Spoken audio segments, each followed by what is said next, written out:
let's talk a little bit about Lewis structures, but let's apply something called formal charge analysis to these Lewis structures.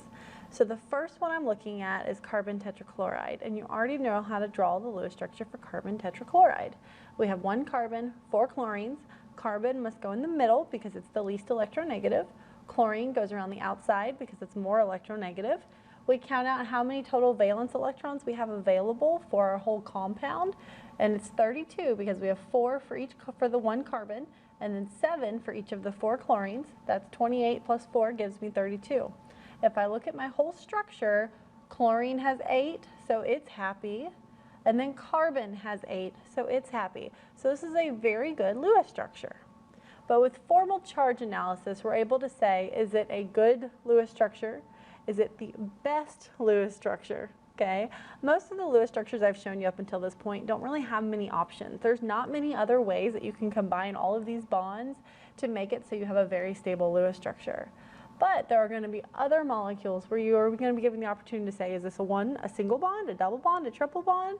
Lots of them look like they will work and still satisfy the octet. Which one is the most stable? Okay, because just like when we're looking at atomic orbitals, we want things to be the lowest energy state. And so this formal charge analysis is going to allow us to look at these Lewis structures and decide whether or not they're valid. Okay, so what is formal charge analysis? So formal charge analysis is FC, is how I'm going to abbreviate that for short. That's where you're going to look at the difference between the number of electrons that we have, because that's how many are in the valence, and how many electrons are assigned for the Lewis structure. Okay? The way the book terms it, and I'll show you this equation, don't worry too much about it, I'm going to show you what my students actually taught me, and it's a lot easier. So I'm going to start out with that, and we're probably always going to use the one that the students taught me instead of the one in your textbook. Okay? So formal charge analysis is where you look at the valence electrons, VE for short, and you subtract out your non-bonding electrons. Okay, and then, so you're non-bonding. What does that mean, non-bonding? It's all the electrons that are not involved in a bond. Okay, so non-bonding, non-bonding, non-bonding, you get the point. Okay, minus my bonding electrons.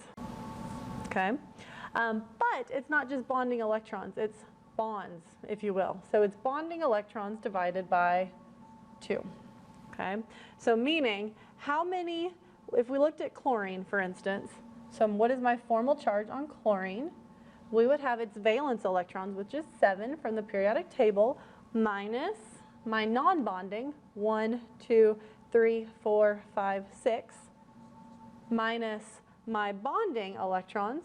So I've got 2 electrons that are associated with my chlorine involved in this bond.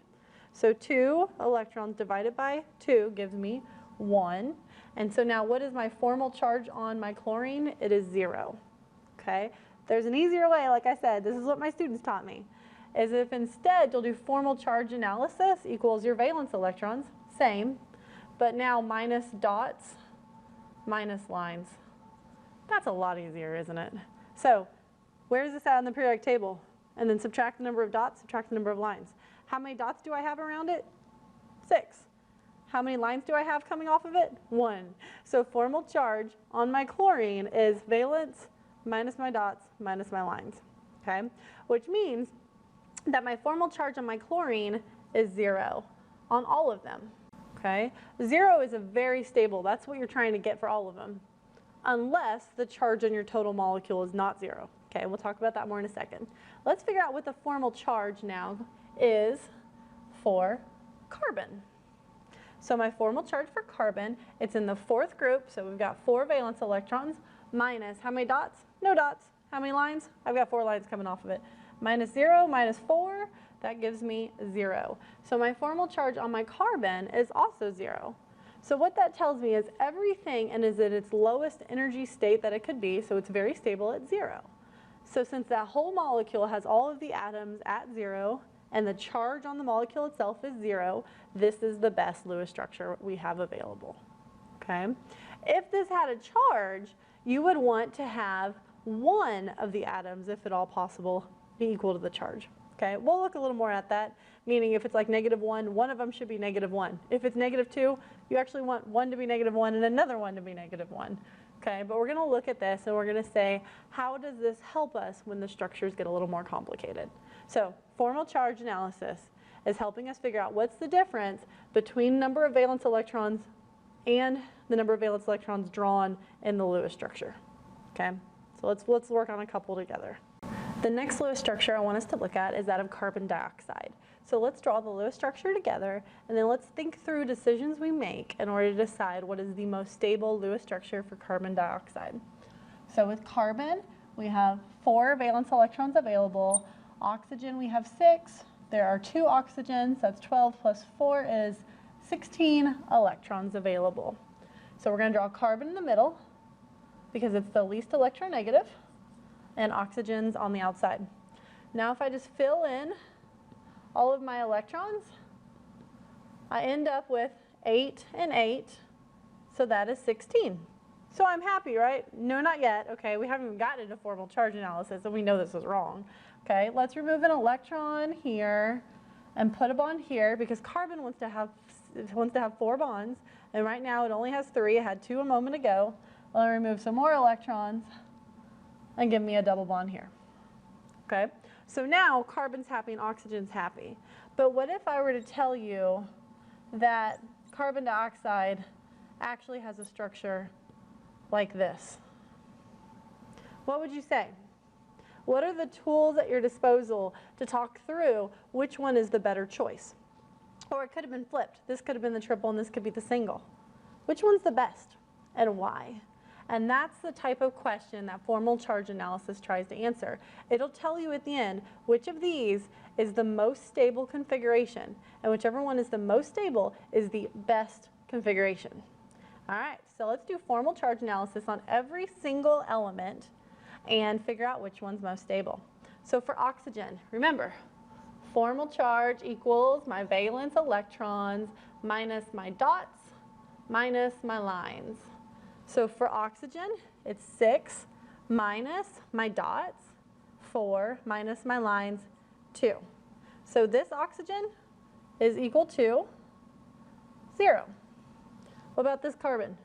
4 minus 0 dots minus 4 lines, 0. This oxygen, 6 minus 4 dots minus 2 lines gives me 0. So every single element inside of this molecule has a formal charge of 0, which is good because the total charge on the molecule itself is also 0. So very stable. Let's check it out and see what it is for this one. Is it all 0 or is it not? Okay.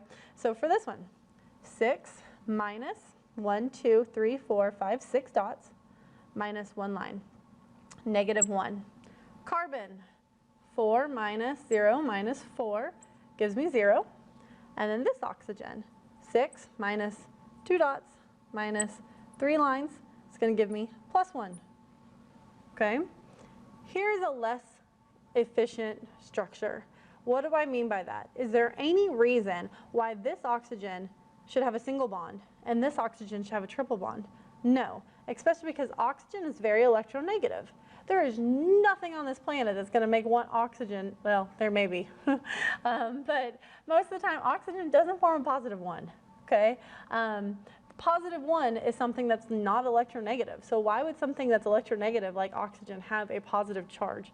It doesn't. It makes no sense. And so you're trying to get the most stable configuration, which means the lowest numbers for all atoms. And so in this case, this is not the best Lewis structure. This is your appropriate Lewis structure for carbon dioxide. Okay? And formal charge analysis proves it. It proves that your carbon dioxide is actually going to have 2 double bonds, not a single and a triple. And so this is your most stable, valid Lewis structure. Next, let's do selenium oxide. So selenium is located underneath oxygen, so all of these have 6 electrons in their outer shell, which means we have a total of 18 valence electrons to work with. So 18, selenium is underneath oxygen, so it's further down the periodic table, so it's less electronegative. So selenium gets in the middle, oxygen goes on the outside. So now we need to put 18 valence electrons around. Now 8 is going to be on oxygen, right? So we know 8 and 8 is 16. So that tells me immediately I know then I need two electrons in the middle, and then the other 16 are all around the oxygens. All right, but selenium doesn't have a good happy octet yet. It doesn't. Is this a valid structure? It's not going to be, okay? But could we remove one set of electrons, one electron pair, and form a bond? You could, okay? But you could also, put the double here and the single here. Or we have even another option where we've got two doubles. Because that could happen, right? There's nothing that's going to prevent selenium from having an expanded octet. And so in this case, which one's better? Let's do a formal charge analysis and decide. So oxygen is 6 minus 6 minus 1. 6 minus 6 dots minus 1 is going to give me -1. Selenium. Selenium is also in the 6th group. So 6 minus 3 dots, so dots next, 2 minus 3 is going to give me +1. And then here, for my next oxygen, 6 minus 4 minus 2 is going to give me 0. Okay? Then over here, let's do the same thing. Oxygen here is 6 minus 4 dots minus 2 is 0. Same thing for this one. And then selenium in the middle, 6 minus 2 dots minus 4 lines is going to give me 0. So which of these is the right structure? It's the one with the lowest formal charge analysis prediction, that of this one right here. Woo! I can't really put a box around it because I put my formal charge too low. So that's my best structure, so that's my valid Lewis structure, not this one on the top. And so this is how formal charge analysis allows us to look at more complicated structures that have more options available to us and make a decision that makes sense based on the chemical species at play. All right, now before we go further, I want us to look first off and see if we see any patterns. If we have a double bond oxygen versus a single bond oxygen, what is the formal charges? I hope you notice that a double bonded oxygen is 0 in every single situation. Double bond 0, double bond 0, double bond 0. Whereas a single bond, -1. So I'm just going to write that down just so we can kind of remember it. So oxygen, I'll put a 1 for a single bond, or we could go formal charge, oxygen 2 for a double bond. So my formal charge analysis on my single bond is going to be -1.